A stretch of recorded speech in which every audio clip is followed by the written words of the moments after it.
What's going on, guys? Welcome back to the channel. My name is Bill, and in today's video we're going to work on lifting the F350. Now, I'm not doing a huge lift, just doing pretty much just a leveling kit. It's a little bit more. It's a 3-inch in the front, 1 inch in the back. That'll level everything out and give it a little bit of lift, which will let me get these wheels and tires on there, which we'll see what those are here shortly. But before we get into that, I want to introduce you to the most awesome jack stands I think I have ever seen, especially if you're working with lifted trucks. These things are just insane. Definitely not what I was expecting, but yeah, I went to go get some 12-ton jacks. Everywhere around here sold out. Nobody has any, because just using the 6-ton on here wasn't going to give me, it got me enough lift on the front here to where I could get the tires off the ground and work and everything, but it wasn't going to give me any space to actually put new springs in or anything like that. So I was just looking for some 12 tons, and no place around here had any. Got online, started looking for some. I came across some 10-ton jacks, which I wasn't familiar with, but then came across some 10-ton tall jack stands. I had checked those out, and they had great reviews and everything, and well, here they are. These things are massive. As you see, it is as tall on the bottom hole there. It is as tall as the truck already, pretty much. See, it is, so yeah, almost 47 inches, so just under 4 feet at the tallest. Bottommost hole, they are 32 inches. I said this is one. I just got two of them. I think it was like 250 bucks, something like that. They were not very expensive for what they were, for what they are. It really just surprised the crap out of me when they showed up. So almost comical how big these things are, but hopefully they seem like it's built solidly. The welds all look good. But yeah, I'm going to get the front end here jacked up and on these crazy jack stands. In a previous video, I changed the wheel hubs, the axle, pretty much everything on the front end. On the passenger side, that's really bad, like lower and upper ball joints.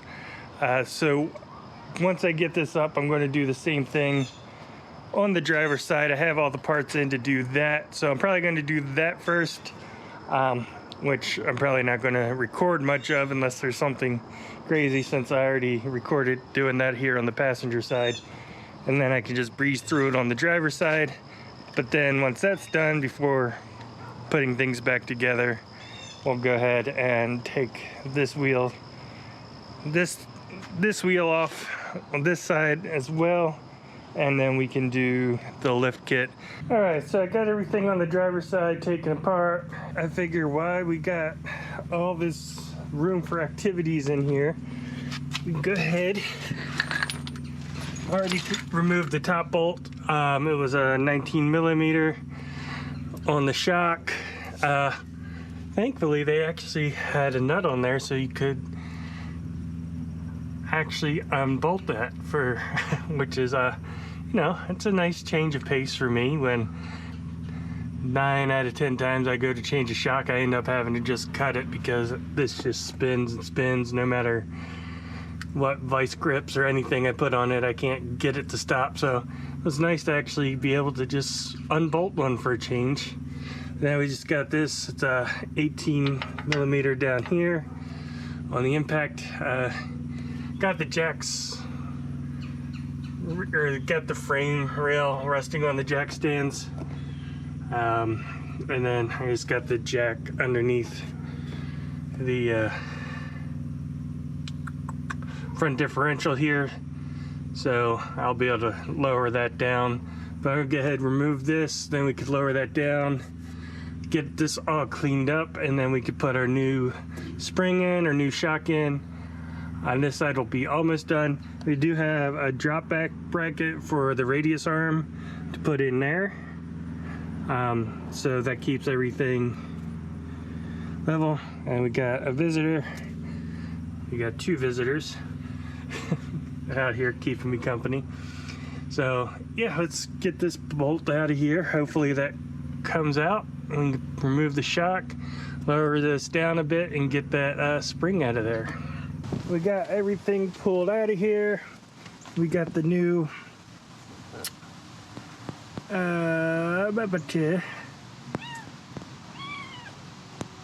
yeah.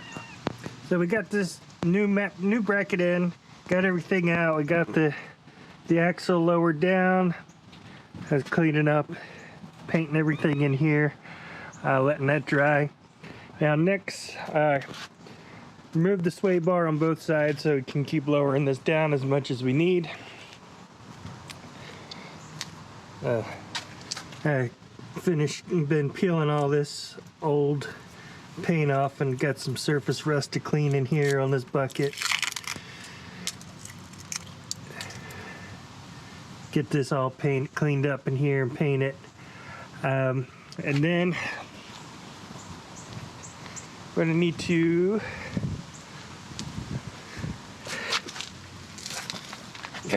down here, remove this radius arm bolt so we can drop this down out of the way. The new drop down bracket installs right inside of here. Alright, so now it makes a bit more sense when I was saying to trim 3/4 inch. It's off this top tab here, but the instructions mentioned trimming this before. It said to drop this, so that's where I was confused. But now that it's down, it makes sense, because you put a spacer in here when you put this bolt in for the or both of these.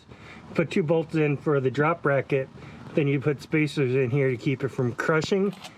But this spacer in here would get hit by this unless you trim it back.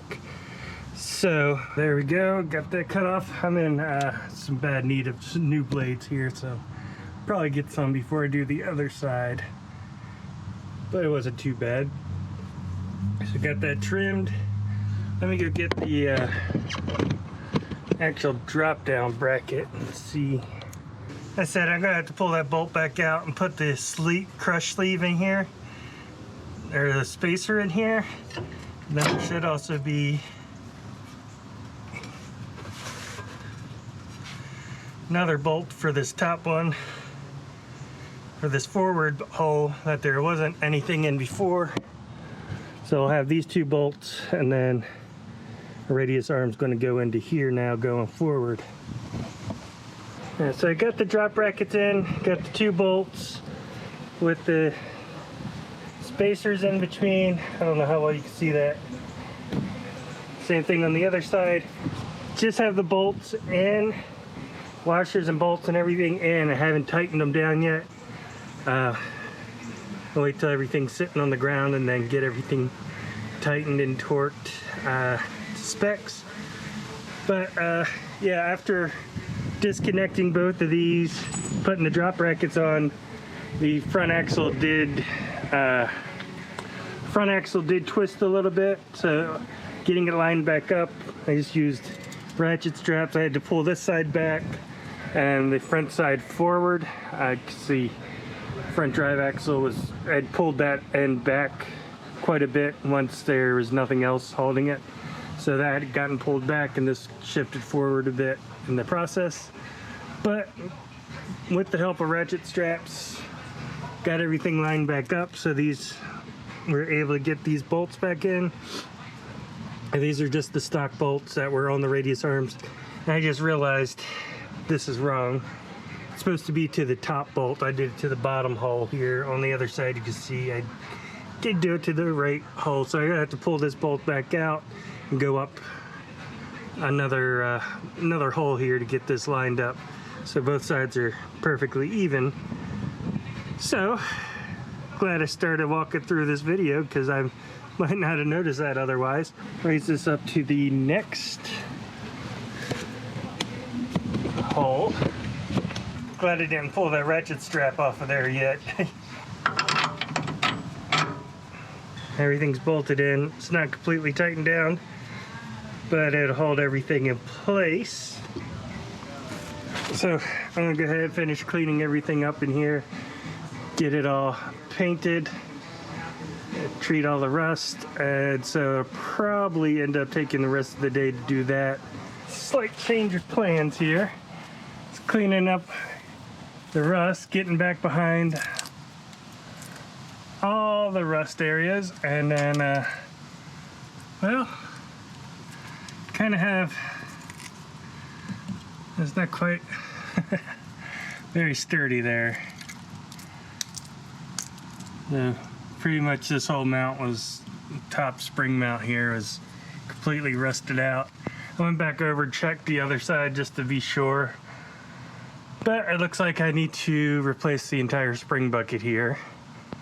So I'm gonna get that on ordered, and then we'll work on taking this out. That's gonna delay getting the rest of this lift installed for a couple of days while I wait for that new bucket to come in. I'm gonna go ahead and wrap this video up here. Didn't get as much done as we hoped, so hopefully next video we'll get the spring bucket done and get this front installation of this lift finished up, and then we can move on to the back. So hopefully you enjoyed the video. Sorry I didn't quite get all the way finished, but we will pick it up and finish in the next video. If you'd like to see the rest of this, be sure you hit that subscribe button so you'll get the notification when the next video has been uploaded, and I will see you next time.